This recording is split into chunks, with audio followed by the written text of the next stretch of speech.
Hello students, welcome to law excellence IAS academy.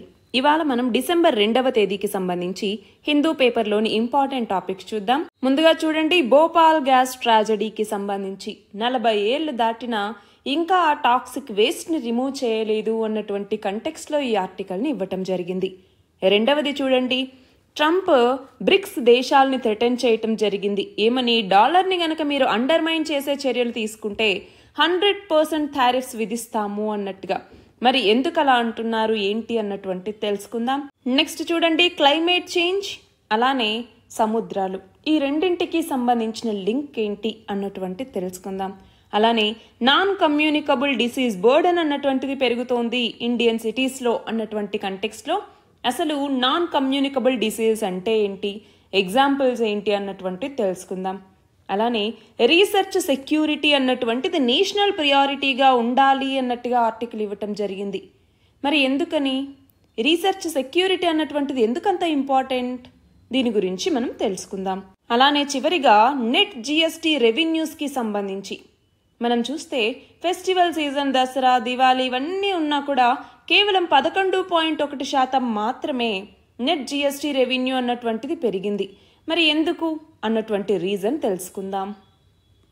ఇవాల్టి మన first article చూడండి, Bhopal gas ట్రాజడీకి సంబంధించి. మనం దీన్ని జిఎస్ పేపర్ 2లో హెల్త్ అన్నటువంటి టాపిక్ కింద చదువుకుంటాము. మరి మనం గమనిస్తే భోపాల్ గ్యాస్ ట్రాజడీ అన్నటువంటిది ఏమైంది, 1984వ సంవత్సరంలో డిసెంబర్ 3వ తేదీన మిథైల్ ఐసోసైనైట్, గుర్తుంచుకోవాలి, మిథైల్ ఐసోసైనేట్ అన్నటువంటి ఈ కెమికల్ అన్నటువంటిది లీక్ అయింది ఒక యూనియన్ కార్బైడ్ అనేటటువంటి పెస్టిసైడ్ ప్లాంట్ నుంచి. భోపాల్ అన్నటువంటిది ఎక్కడుంది, మధ్యప్రదేశ్లో ఉంది. మరి అప్పట్లో యూనియన్ కార్బైడ్, ఇప్పుడు డవ్ కెమికల్స్ అనేసి కూడా దీన్ని పిలుస్తూ ఉన్నారు. మరి అలాంటి ఒక పెస్టిసైడ్ ప్లాంట్ నుంచి సడన్గా 40 టన్నుల గ్యాస్ అలాగే మిగతా కెమికల్స్ అన్నటువంటివి లీక్ అయ్యాయన్నమాట ఆ ఫ్యాక్టరీ నుంచి. మిథైల్ ఐసోసైనైట్ అన్నటువంటిది మనం చూస్తే ఎక్స్ట్రీమ్లీ టాక్సిక్ గ్యాస్ ఇది. ఒకవేళ ఈ కాన్సన్ట్రేషన్ కనుక ఎయిర్తో టచ్ అయితే దాదాపు 21 ppm ఈ గ్యాస్ పార్టికల్స్ కనుక ఎయిర్తో టచ్ అయితే అది వితిన్ మినిట్స్లో ఆ గ్యాస్ని పీల్చుకున్న కాసేపట్లోనే చనిపోతారు. సో గ్లోబల్గా వచ్చినటువంటి కెమికల్ డిజాస్టర్స్తో one of the worst chemical డిజాస్టర్గా మనం ఈ భోపాల్ గ్యాస్ ట్రాజడీని చెప్తూ ఉంటాం. ఎందుకంటే ఇప్పటికీ దీనికి సంబంధించిన ఇల్ ఎఫెక్ట్స్ అన్నటువంటివి ఆ ఎఫెక్టెడ్ ఏరియాస్లో ఉన్నటువంటి పీపుల్లో కనబడుతూ ఉంటాయి. కాబట్టి మరి 1984లో ఈ ట్రాజడీ అన్నటువంటిది జరిగితే దానికి సంబంధించి దీనికోసం ఒక చట్టాన్ని గవర్నమెంట్ తీసుకొచ్చింది. అది ఏంటి అంటే పబ్లిక్ లయబిలిటీ ఇన్సూరెన్స్ యాక్ట్ అన్నటువంటిది. పబ్లిక్ లయబిలిటీ ఇన్సూరెన్స్ యాక్ట్ ఏ సంవత్సరంలో తీసుకొచ్చారు ఈ పబ్లిక్ లయబిలిటీ ఇన్సూరెన్స్ యాక్ట్ని? 1991లో తీసుకొచ్చేసి ఇండస్ట్రీస్ అన్నటువంటివి మ్యాండటరీగా ఇన్సూరెన్స్ని తీసుకోవాల్సిన అవసరం ఉంది. ఆ ఇన్సూరెన్స్కి సంబంధించి ప్రీమియం అన్నటువంటిది కట్టాలి. ఎన్వైరన్మెంటల్ రిలీఫ్ ఫండ్ అన్నటువంటిది ఉంటుంది, దానికి కూడా కాంట్రిబ్యూట్ చేయాలి. ఒకవేళ భోపాల్ గ్యాస్ ట్రాజడీ లాంటి డిజాస్టర్స్ వస్తే వాటి యొక్క విక్టిమ్స్కి కంపెన్సేషన్ని ప్రొవైడ్ చేయటానికి అన్నట్టుగా కూడా ఈ చట్టాన్ని తీసుకొచ్చారు.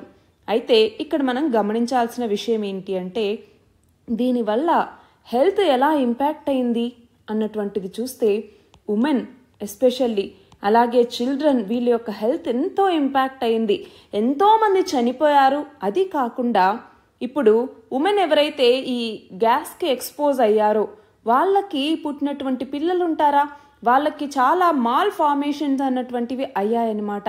వాటిని ఏమంటాం, కన్జెనిటల్ మాల్ ఫార్మేషన్స్ అనేసి అంటాం. అంటే ఏంటి, ఫర్ ఎగ్జాంపుల్ యుటరస్లో మనకి బేబీ ఉన్నప్పుడు ఇంట్రాయుట్రైన్ అనేసి పిలుస్తూ ఉంటాం. ఆ లైఫ్కి చాలా ఇబ్బంది అన్నటువంటిది వస్తుంది. కొన్నిసార్లు పుట్టినప్పుడు లేదంటే కొన్నిసార్లు పుట్టిన తర్వాత కొన్నాళ్ళకి వాళ్ళకి డిటెక్షన్ అన్నటువంటిది చేస్తూ ఉన్నారు. బర్త్ డిటెక్ట్స్ అనేసి అంటాం, లేదా కన్జెనిటల్ డిజార్డర్స్ లేదా కన్జెనిటల్ అనామలీస్ అని కూడా వీటిని పిలుస్తూ ఉంటాం అన్నమాట. మనం చూస్తే ఈ భోపాల్ గ్యాస్ దాదాపు 100 కిలోమీటర్స్ రేడియస్ వరకు కూడా ఇది స్ప్రెడ్ అయింది. మరి దీనివల్ల ఇది మాత్రమే కాదు, రెస్పిరేటరీ ఇష్యూస్, న్యూరలాజికల్ ఇష్యూస్, అలాగే ఆప్థాల్మిక్ అంటాం అంటే ఐస్కి సంబంధించినటువంటి ఇష్యూస్, ఉమెన్కి సంబంధించి ఎస్పెషల్లీ అయితే ఈ మిస్క్యారేజెస్ అవ్వటం కావచ్చు, మెన్స్ట్రువల్ అబ్నార్మాలిటీస్ రావటం కావచ్చు, అట్లానే నియోనేటల్ మోర్టాలిటీ పుట్టిన వెంటనే చనిపోవటం కావచ్చు, అలాగే త్వరగా మెనోపాజ్ అన్నటువంటిది రావటం కావచ్చు. ఇలాంటి చాలా ఇల్ ఎఫెక్ట్స్ అన్నటువంటి వాళ్ళ మీద కనపడ్డాయి. అంతేకాదు క్యాన్సర్ రిస్క్ అన్నటువంటిది కూడా 100 కిలోమీటర్స్ రేడియస్లో ఉన్నటువంటి వాళ్ళ మీద ఎక్కువగా పడింది. 27 టైమ్స్ హై రిస్క్ ఆఫ్ క్యాన్సర్ని డిటెక్ట్ చేశారు 2015లో. అట్లానే ఎంప్లాయ్మెంట్ డిజబిలిటీస్ అన్నటువంటివి వచ్చాయి. మరి ఈ భోపాల్ గ్యాస్ ట్రాజెడీ అన్నటువంటిది ఇంత భయంకరమైనటువంటిది. అక్కడేంటి, స్టాఫ్ తక్కువగా ఉండటం, సేఫ్టీ స్టాండర్డ్స్ సరిగ్గా చూసుకోకపోవటం, అంటే మార్కెట్ కాంపిటీషన్ తట్టుకోలేక ఫినాన్షియల్ లాసెస్లో ఉన్నప్పుడు ఆ ప్లాంట్ని ఎక్కువ స్టాఫ్ లేరు, అలాగే సేఫ్టీ అన్నటువంటిది సరిగ్గా చూసుకోవట్లేదు. అంతేకాదు ఆ ప్లాంట్ అన్నటువంటిది చాలా డెన్స్ పాపులేటెడ్ ఏరియాలో ఉంది, కానీ ఎలాంటి ఎమర్జెన్సీ ప్లాన్స్ కానీ వార్నింగ్ సిస్టమ్స్ కానీ లేవు. దాంతో ఇంత పెద్ద ట్రాజెడీ అన్నటువంటిది ఇక్కడ జరిగిందనమాట. అయితే 2019లో ఇంటర్నేషనల్ లేబర్ ఆర్గనైజేషన్ ఒక రిపోర్ట్ ఇచ్చింది. ఆ రిపోర్ట్ ప్రకారం దాదాపు 30 టన్నుల పాయిజనస్ గ్యాస్ అన్నటువంటిది దాదాపు 6,000 వర్కర్స్ అలాగే దగ్గరున్నటువంటి ఇన్హాబిటెంట్స్కి చాలా ఎఫెక్ట్ అయింది అన్నట్టుగా చెప్పడం జరిగింది. 1919 తర్వాత మేజర్ ఇండస్ట్రియల్ యాక్సిడెంట్స్లో వరల్డ్లో ఇది కూడా ఒకటిగా లిస్ట్లో చేరిపోయింది. మరి ఇన్నాళ్ళైనా ఇంకా యూనియన్ కార్బైడ్ యొక్క టాక్సిక్ వేస్ట్ని రిమూవ్ చేయలేదు అన్నట్టుగా ఇక్కడి ఆర్టికల్ అన్నమాట. దాదాపు 11 లక్షల టన్నుల కంటామినేటెడ్ సాయిల్ అన్నటువంటిది ఇంకా అక్కడ ఉంది. దాన్ని సుప్రీంకోర్టు ఆర్డర్ ఇచ్చినా, ఎన్జిటి ఆర్డర్ ఇచ్చినా కూడా ఇంకా ఇగ్నోర్ చేస్తూనే ఉన్నారు. దానివల్ల గ్రౌండ్ వాటర్ కంటామినేషన్ అన్నటువంటిది స్ప్రెడ్ అవుతోంది అన్నట్టుగా ఈ ఆర్టికల్. మన నెక్స్ట్ ఆర్టికల్ చూడండి. రీసెంట్గా యుఎస్ఏలో జరిగినటువంటి ఎలక్షన్స్లో ఎవరు గెలిచారు? మళ్ళీ ట్రంప్ మామ గెలవటం జరిగింది. అయితే ఈయన ఏమంటూ ఉన్నారు, బ్రిక్స్ దేశాలకి థ్రెటన్ చేయటం జరిగింది. ఏమని? మీరు గనక డాలర్ని అండర్మైన్ చేసేలాగా ఏదైనా చర్య చేస్తే అప్పుడు మీకు 100% టారిఫ్స్ అన్నటువంటి వేయటం జరుగుతుంది అన్నట్టుగా అన్నారనమాట. మరి ఈ కంటెక్స్ట్లో మనం ఒకటి గమనించాలి. ఇప్పుడు వరల్డ్ వైడ్గా మనం చూస్తే దాదాపు 58% వరల్డ్స్ ఫారిన్ ఎక్స్చేంజ్ రిజర్వ్స్కి డాలర్ అన్నటువంటిదే ఫేస్గా ఉంది. మరి ఐఎంఎఫ్ ఇవన్నీ కూడా ఇదే చెప్తూ ఉన్నాయన్నమాట. బట్ ఇప్పుడు ఏమవుతోంది, బ్రిక్స్ దేశాలు కొత్తగా కరెన్సీని తీసుకురావాలి, డాలర్కి ఆల్టర్నేటివ్గా అని ఆలోచిస్తున్నాయి. అయితే బ్రిక్స్ దేశాల జీడిపి అన్నటువంటిది చాలా ఎక్కువ ఉంది, అలాగే బ్రిక్స్ దేశాల యొక్క పాపులేషన్ ఎక్కువగా ఉంది.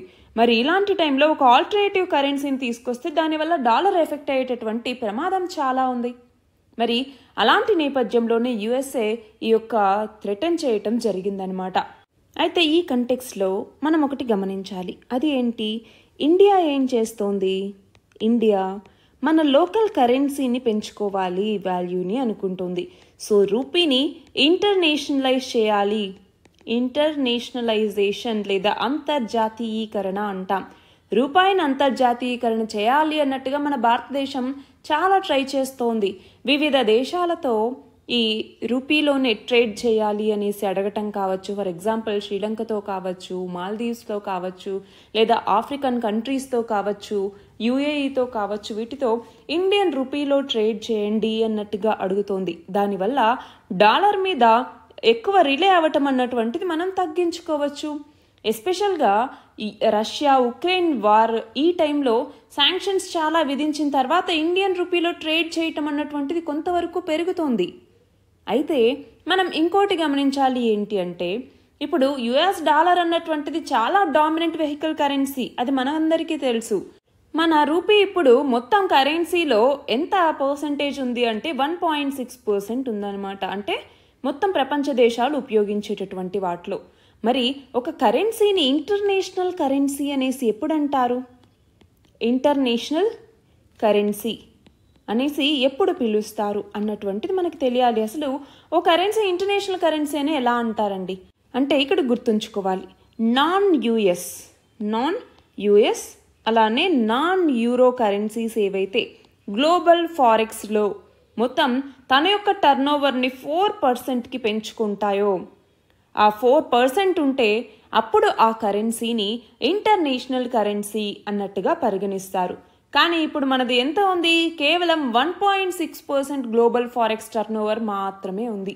సో అది 4%కి పెరిగితే అప్పుడు మన రూపీ ఇంటర్నేషనలైజ్ అయినట్టు అనమాట. దానికోసమే మన భారతదేశం ఎంతగానో ప్రయత్నిస్తూ ఉంది. ఫర్ ఎగ్జాంపుల్, ఈ రష్యా ఉక్రెయిన్ వార్ ఆ టైంలో నుంచి చాలా శాంక్షన్స్ రష్యా మీద వేసిన తర్వాత రష్యాతో మనం ట్రేడ్ని చాలా వరకు పెంచుకున్నాం. అందులోనూ రూపీతో ట్రేడ్ని పెంచుకోవటానికి చాలా ట్రై చేస్తూ ఉన్నాం. సో మన ట్రేడ్ ఇంట్రెస్ట్ని పర్స్యూ చేసేలాగా మనం యుఎస్ డాలర్ని కాకుండా మన ఇండియన్ ఎకనామిక్ పాలసీ ప్రకారం మన ఇండియన్ రూపీని ఎక్కువగా వాడేలాగా మనం అన్నింటినీ కూడా ప్రమోట్ చేసుకుంటూ వస్తూ ఉన్నాము. సో మన కరెన్సీస్ కావచ్చు, ఎకనామిక్ డీలింగ్స్లోనూ కావచ్చు, ఈ మల్టీపోలార్ వరల్డ్లో మన రూపీ అన్నటువంటిది మరింత రిఫ్లెక్ట్ అయ్యేలాగా మన భారతదేశం ట్రై చేస్తూ ఉంది. మరి ఆ నేపథ్యంలో ఇప్పుడు బ్రిక్స్ దేశాలన్నీ కనుక కొత్త కరెన్సీని తీసుకొచ్చాయనుకోండి, బ్రిక్స్ కరెన్సీ ఒకటి ఉంటుంది, అలానే మన ఇండియన్ కరెన్సీ ఒకటి ఉంటుంది, చైనీస్ కరెన్సీ, ఇలా వివిధ దేశాల కరెన్సీలు ఉంటాయి. సో డాలర్ యొక్క ఆధిపత్యం తగ్గిపోతుందేమో అన్నటువంటి నేపథ్యంలో ఇక్కడ యుఎస్ఏ థ్రెటన్ చేస్తుంది. మన నెక్స్ట్ ఆర్టికల్ చూడండి, క్లైమేట్ చేంజ్కి సంబంధించి. సో దీనిని మనం ఏ సబ్జెక్ట్ కింద చదువుకుంటాము? ఎన్వైరన్మెంట్. అయితే ఈ క్లైమేట్ చేంజ్కి సంబంధించి ఓషన్స్ని గనక మనం కన్సిడర్ చేస్తే, ఇప్పుడు ఓషన్స్ అన్నటువంటివి దాదాపు ప్లానెట్కి సంబంధించినటువంటి కార్బన్ డయాక్సైడ్ ఎమిషన్స్లో 25% అబ్జార్బ్ చేసుకుంటూ ఉన్నాయి, ఆంథ్రోపోజెనిక్ కార్బన్ డయాక్సైడ్ ఎమిషన్స్లో. అంతేకాదు 90% ఎక్సెస్ హీట్ ఏదైతే గ్రీన్ హౌస్ గ్యాసెస్ ద్వారా జనరేట్ అవుతూ ఉన్నాయో దాన్ని కూడా సముద్రాలే తీసుకుంటూ ఉన్నాయి. మరి దీనివల్ల ఏమవుతోంది? ఇప్పుడు గ్లోబల్ వార్మింగ్ అన్నటువంటిది పెరుగుతోంది, అవునా? గ్లోబల్ వార్మింగ్ పెరుగుతోంది, అలాగే పొల్యూషన్ అన్నటువంటిది పెరుగుతోంది. ఈ గ్లోబల్ వార్మింగ్ పెరిగే కొద్దీ మెరైన్ ఎకోసిస్టమ్ అన్నటువంటిది దెబ్బతింటోంది. ఫర్ ఎగ్జాంపుల్, అక్కడ ఉన్నటువంటి క్యాల్సిఫైయింగ్ ఆర్గానిజమ్స్ అంటే కోరల్ రీఫ్స్ కావచ్చు, షెల్ ఫిషెస్ కావచ్చు, ఇలాంటివన్నీ కూడా ఈ ఓషన్ సర్క్యులేషన్ మారటం వల్ల, గ్లోబల్ వార్మింగ్ రావటం వల్ల, డీఆక్సిజనేషన్ అవ్వటం వల్ల వాటి హ్యాబిటాట్స్ అన్నటువంటివి కోల్పోతూ ఉన్నాయి.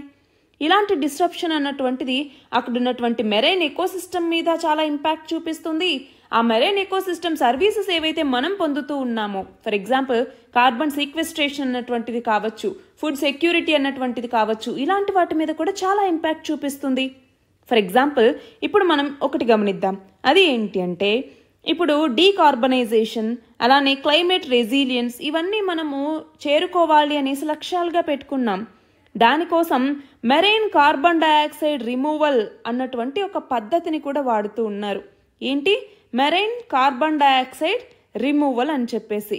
సో దీని ద్వారా ఏంటి? కార్బన్ ఎమిషన్ రిడక్షన్ అన్నటువంటిది చేయాలి. ఇది మాత్రమే కాకుండా కార్బన్ డయాక్సైడ్ బర్డన్ని మనం తగ్గించుకోవాలి అన్నటువంటిది. అంటే ఓషన్లో చాలా సర్ఫేస్ ఏరియా అన్నటువంటిది ఉంటుంది, అవునా?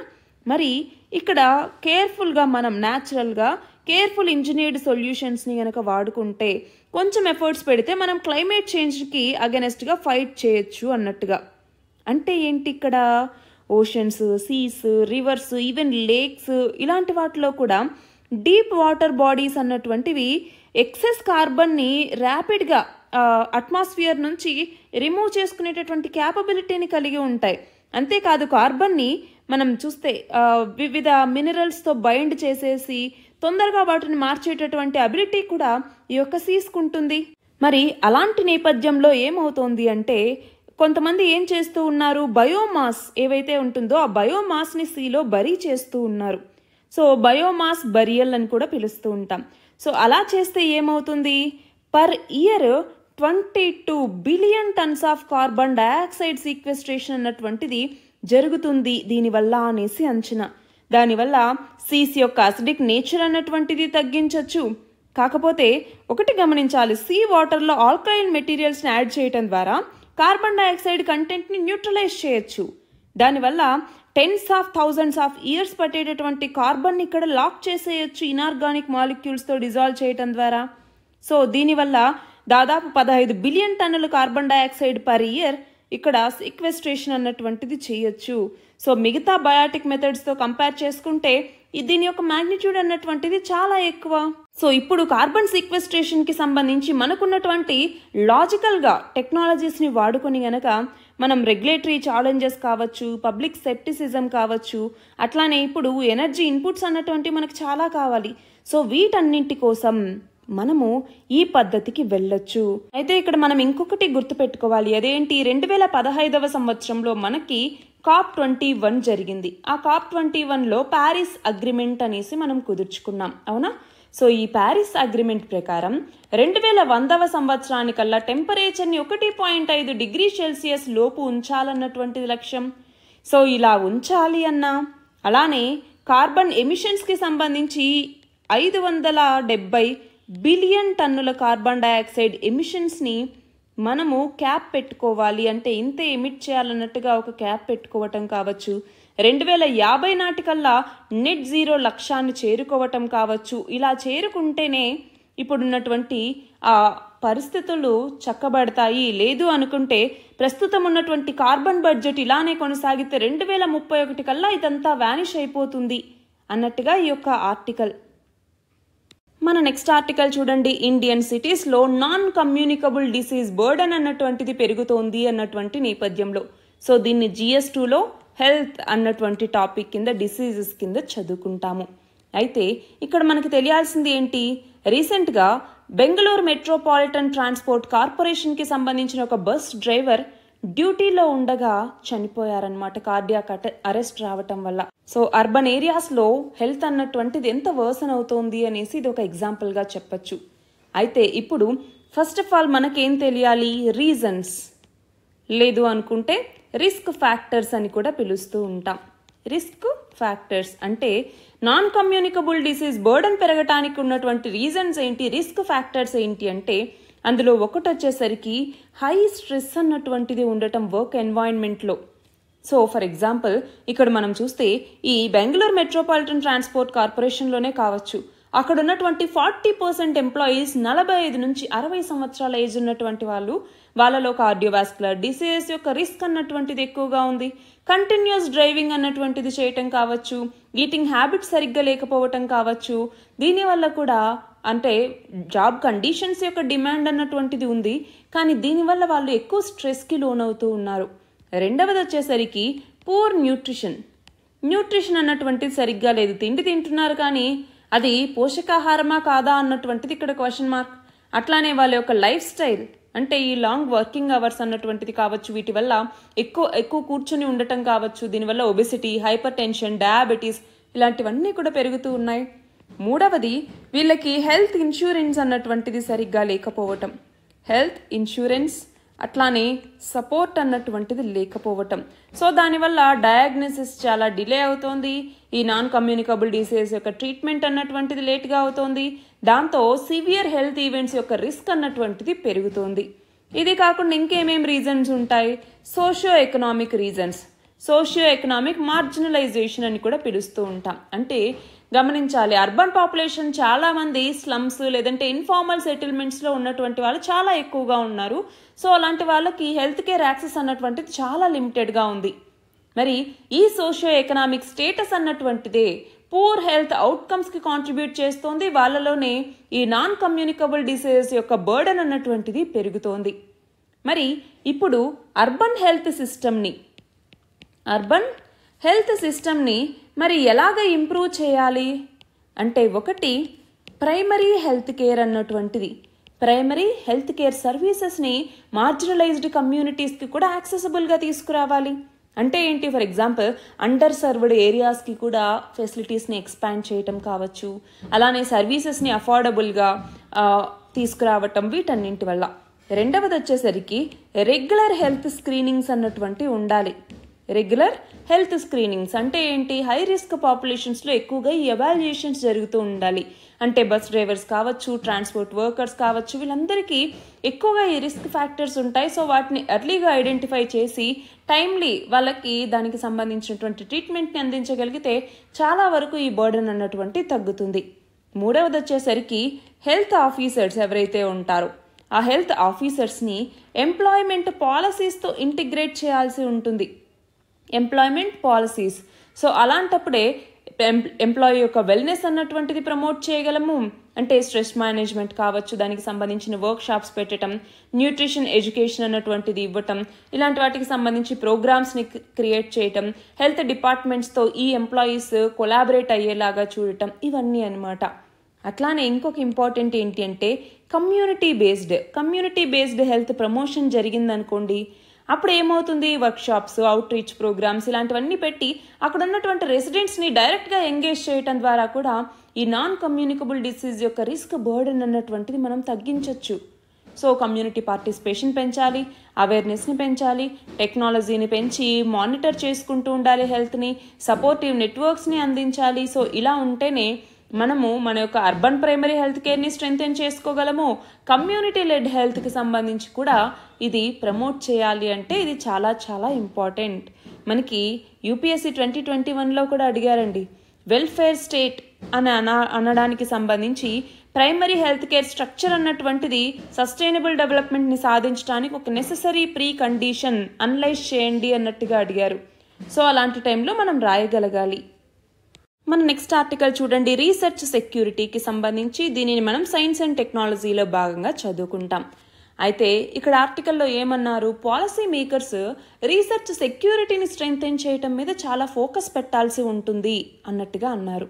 అంటే మనము 2047వ సంవత్సరానికల్లా ఏదైతే డెవలప్డ్ నేషన్గా మారాలి అనేసి లక్ష్యంగా పెట్టుకున్నామో అలా చేరుకోవాలి అంటే అందులో సైన్స్ అండ్ టెక్నాలజీ అన్నటువంటిది కూడా చాలా స్ట్రాటజిక్ రోల్ని ప్లే చేస్తుంది. మరి అలాంటి సైన్స్ అండ్ టెక్నాలజీకి సంబంధించి కటింగ్ ఎడ్జ్ టెక్నాలజీస్లో ఇన్వెస్ట్మెంట్ పెట్టడం అన్నటువంటిది, అట్లానే సొసైటల్ ఛాలెంజెస్ని అడ్రస్ చేయటం, ఎకనామిక్ ఆపర్చునిటీస్ని పొందటం, ఇవన్నీ కూడా చాలా ఇంపార్టెంట్ రోల్ని ప్లే చేస్తాయి. కాబట్టి మనం కూడా మన యొక్క ఇన్నోవేషన్ ఎకోసిస్టమ్ని ప్రమోట్ చేసుకోవాలి. దాని ద్వారా మనము ఈ టెక్నాలజీస్ ఏవైతే ఉన్నాయో ఈ టెక్నాలజీస్ అన్నింటినీ కూడా మనం తీసుకోవాలి, హార్నెస్ చేసుకోవాలి. దానికోసం రీసెర్చ్ అండ్ డెవలప్మెంట్ అన్నటువంటిది చాలా చాలా ఇంపార్టెంట్ మనకి. మరి అలాంటి నేపథ్యంలోనే ఇప్పుడు నాలెడ్జ్ ఎక్స్చేంజ్ అన్నటువంటిది చేసుకోవాలి. సైంటిఫిక్ ప్రోగ్రెస్కి ఫండమెంటల్ ఏంటి అంటే ఈ నాలెడ్జ్ ఎక్స్చేంజ్ అన్నటువంటిదే. సో దానికి సంబంధించి కొలాబరేషన్స్ అన్నటువంటివి చేసుకోవటం. అట్లానే ఇంటలెక్చువల్ ప్రాపర్టీ, ఐపీ అంటాం కదా, ఇంటలెక్చువల్ ప్రాపర్టీ రైట్స్ అనేసి. సో ఇవి థెఫ్ట్కి గురి కాకుండా చూసుకోవటం. అట్లానే కొన్నిసార్లు ఇన్సైడర్ థ్రెట్స్ అన్నటువంటివి ఉంటాయి.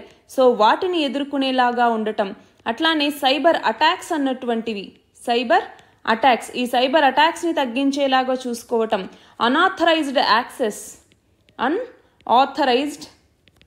యాక్సెస్ని ప్రివెంట్ చేయటం కావచ్చు, ఫారిన్ ఇంటర్ఫీరెన్స్ని తగ్గించడం కావచ్చు, అట్లానే అడ్వాన్స్డ్ టెక్నాలజీస్లో ఇన్వెస్ట్ చేయటం కావచ్చు. వీటన్నింటి ద్వారా R&D అన్నటువంటిది మరింత అభివృద్ధి చెందుతుంది. దానివల్ల టెక్నాలజీ అన్నటువంటిది మరింత అభివృద్ధి చెందుతుంది. అయితే ఇక్కడ రీసెర్చ్ సెక్యూరిటీ అంటున్నాము ఇందాకటి నుంచి. ఏంటి రీసెర్చ్ సెక్యూరిటీ అంటే మన యొక్క సైంటిఫిక్ రీసెర్చ్ ఏదైతే ఉందో దాన్ని థ్రెట్స్ నుంచి మనం సేఫ్ గార్డ్ చేసుకోవటం. మన national interest, economic value, confidentiality వీటి వైపుగా తీసుకెళ్లటాన్ని మనము రీసెర్చ్ సెక్యూరిటీ అనేసి పిలుస్తూ ఉంటాం. మరి స్పేస్కి సంబంధించి defence, semi conductors, nuclear technology, cyber security, biotechnology, అలాగే ఆర్టిఫిషియల్ ఇంటెలిజెన్స్, క్వాంటమ్ టెక్నాలజీల వీటన్నింటికి సంబంధించి మన ఇండియాకి సంబంధించిన స్ట్రాటజిక్ టెక్నాలజీస్ ఏవైతే ఉన్నాయో వాటన్నింటిలో వచ్చేటటువంటి రీసెర్చ్ అవుట్పుట్స్ ఏవైతే ఉంటాయో ఆ రీసెర్చ్ అవుట్పుట్స్ని ప్రొటెక్ట్ చేసుకోవాలి మనము. అంతేకాదు ఈ రీసెర్చ్ సెక్యూరిటీని మనం స్ట్రెంథెన్ చేసుకోవాలి. ఎలాగా?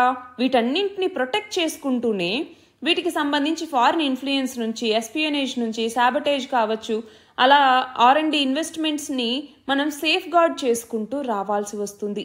సో మనం చూస్తే చాలా వరకు చైనా నుంచి మనకి రీసెర్చ్ సెక్యూరిటీ బ్రీచెస్ అనేవి వస్తూ ఉంటాయి. For example Harvard university case చూసుకుంటే చాలా ఫేమస్ కేసు. అక్కడేంటి, హార్వర్డ్ యూనివర్సిటీలో ఉండేటటువంటి ఒక సీనియర్ ప్రొఫెసర్ అలాగే 2 చైనీస్ స్టూడెంట్స్, వాళ్ళిద్దరూ US డిపార్ట్మెంట్ ఆఫ్ డిఫెన్స్ నుంచి వచ్చినటువంటి ఆ ఫండింగ్లో చైనీస్ ఫండింగ్ అన్నటువంటిది కూడా ఉంది అనేసి డిస్క్లోజ్ చేయనందుకు వాళ్ళని అరెస్ట్ చేశారు. సో ఆ కంటెక్స్ట్ కావచ్చు, కోవిడ్-19 వ్యాక్సిన్ రీసెర్చ్ని గనక గమనిస్తే దానికి సంబంధించి చాలా సైబర్ అటాక్స్ అన్నటువంటి 2022లో జరిగాయి. ఆ వ్యాక్సిన్ రీసెర్చ్ డెవలప్మెంట్ డేటాని స్టీల్ చేయటం కోసం. సో అదొకటి కావచ్చు. యూరోపియన్ స్పేస్ ఏజెన్సీ కూడా చాలా సైబర్ అటాక్స్ని ఎదుర్కొంది. ఎప్పుడు యూరోపియన్ స్పేస్ ఏజెన్సీ అన్నటువంటిది యూరోపియన్ డిఫెన్స్ ఏజెన్సీతో పార్ట్నర్షిప్ని తీసుకుందో ఆ టైంలో అనమాట. సో ఇలాగా వివిధ దేశాలు వివిధ సంస్థలు సైబర్ సెక్యూరిటీ థ్రెట్స్ని ఎదుర్కొంటూ ఉన్నాయి. సో వాటి నుంచి మన ఇన్నోవేషన్ ఎకో సిస్టమ్ని మనం స్ట్రెంగ్తెన్ చేసుకుంటూ వీటికి ఉన్నటువంటి ఇష్యూస్ని రిజాల్వ్ చేసుకుంటూ సేఫ్టీని పెంపొందించుకోవాల్సినటువంటి అవసరం అన్నటువంటిది ఉంది. మన యొక్క సెన్సిటివ్ డేటాని, ఇంటలెక్చువల్ ప్రాపర్టీని, రీసెర్చ్ ఇన్ఫ్రాస్ట్రక్చర్ని, అలాగే పర్సనల్ని కూడా ప్రొటెక్ట్ చేసుకోవాలి. ఇది నేషనల్ ప్రియారిటీగా ఉండాలి అన్నటువంటిది ఈ ఆర్టికల్. ఇవాల్టి మన లాస్ట్ ఆర్టికల్ చూడండి, జిఎస్టీ రెవెన్యూస్కి సంబంధించి. దీనిని మనం ఎకానమీలో చదువుకుంటాం. అయితే మన భారతదేశంలో ప్రభుత్వం ప్రజల కోసం ఖర్చు పెట్టేందుకు వసూలు చేసేటటువంటి మనీనే ట్యాక్స్ లేదంటే పన్ను అనేసి పిలుస్తూ ఉంటాం. ఇది 2 రకాలు. ఒకటి డైరెక్ట్ ట్యాక్స్ అనేసి, 2 ఇండైరెక్ట్ ట్యాక్స్ అనేసి. సో వీటి కింద వివిధ రకాల ట్యాక్స్ని ప్రభుత్వం విధించటం జరుగుతుంది. ఫర్ ఎగ్జాంపుల్ డైరెక్ట్ ట్యాక్స్ అనుకోండి, ఇన్కమ్ ట్యాక్స్ కావచ్చు, ఎక్సైజ్ ట్యాక్స్ కావచ్చు, అలాంటివి. ఇప్పుడు ఇండైరెక్ట్ ట్యాక్స్లో మేజర్ ట్యాక్స్ ఏంటి? GST, goods and services tax అనేసి. దీనికి సంబంధించినటువంటి యాక్ట్ని 2016లో తీసుకొచ్చారు. కానీ ఇంప్లిమెంటేషన్ అన్నటువంటిది 2017 జూలై 1 నుంచి జరుగుతుంది. అందుకే జూలై 1ని జిఎస్టీ డే అంటాము. ఇంప్లిమెంటేషన్ 2017 జూలై నుంచి. ఇందులో మళ్ళీ 3 రకాలు ఉన్నాయి. అవి ఏంటి అంటే CGST, central GST, 2 IGST, integrated GST, 3 SGST అంటే స్టేట్ జిఎస్టీ అనేసి. మరి ప్రతి మంత్ కూడా జిఎస్టీకి సంబంధించిన వసూళ్ళని మనం చదువుకుంటూ ఉంటాం. జిఎస్టీ కలెక్షన్స్ అనేసి చదువుకుంటాం. మరి ఇందులోనూ 2 రకాలు ఉన్నాయి. అదేంటి? సరే, first of all GST collections అన్నాం కదా. జిఎస్టీ కలెక్షన్స్ కింద ఏమేం క్యాలిక్యులేట్ చేస్తారు అంటే ఇందాకన్నట్టు సిజిఎస్టీ కావచ్చు, అలానే ఐజిఎస్టీ, అలానే ఎస్జిఎస్టీ, వీటితో పాటుగా ఎక్స్ట్రాగా సెస్ని కూడా యాడ్ చేయటం జరుగుతుంది జిఎస్టీ కలెక్షన్స్లో. అయితే ఈ జిఎస్టీ కలెక్షన్స్ని మళ్ళీ 2 రకాలుగా కేటగరైజ్ చేస్తాం. అవి ఏంటి అంటే గ్రాస్ జిఎస్టీ కలెక్షన్స్ అనేసి, రెండవది నెట్ జిఎస్టీ కలెక్షన్స్ అనేసి. సో గ్రాస్ జిఎస్టీ అంటే ఏంటి? ఇందాక చెప్పుకున్నటువంటి 4 కాంపోనెంట్స్ అనమాట. అదే నెట్ జిఎస్టీ అంటే ఏంటి? ఈ గ్రాస్ జిఎస్టీ ఏదైతే ఉందో ఈ గ్రాస్ జిఎస్టీ మైనస్ ఐటీసీ అంటే ఏంటి? ఇన్పుట్ ట్యాక్స్ క్రెడిట్ అనేసి పిలుస్తూ ఉంటాం. అంటే ఏంటి? ఈ గూడ్స్ అండ్ సర్వీసెస్ సేల్కి సంబంధించి టోటల్ ట్యాక్స్ లయబిలిటీని అసెస్ చేసేది గ్రాస్ జిఎస్టీ అన్నటువంటిది. అంటే ఇందులో ఇన్పుట్ ట్యాక్స్ క్రెడిట్ని ఎక్కడా కూడా డిడక్ట్ చెయ్యము. ఇన్పుట్ ట్యాక్స్ క్రెడిట్ అంటే ఏంటి? ఏదైతే అన్ని ప్రొక్యూర్మెంట్స్ మీద ట్యాక్సెస్ పే చేస్తారో దాన్ని అసెస్మెంట్ అనమాట. అయితే ఇక్కడ నెట్ జిఎస్టీకి వచ్చేసరికి ఏంటి అంటే gross GST minus input tax credit వేస్తే వచ్చేటటువంటిది నెట్ జిఎస్టీ. అలా నెట్ జిఎస్టీ వసూళ్లు అన్నటువంటివి చూడండి, ఇక్కడ నవంబర్లో 11.1% మాత్రమే పెరిగాయి అంటున్నారు. ఎందుకంటున్నారు అంటే ముందు దివాళీ, దసరా ఇవన్నీ ఫెస్టివల్స్ ఉన్నా కూడా చాలా ఎక్కువ ఎక్స్పెక్ట్ చేశారు, కానీ అంత ఎక్కువ అవ్వలేదు. 11.1% మాత్రమే నెట్ జిఎస్టీ రెవెన్యూస్ అన్నటువంటి వచ్చాయి. 1,63,010 కోట్ల రూపాయలు అన్నట్టుగా ఈ ఆర్టికల్. ఇవి ఇవాల్టి important articles. All the very best and thank you very much.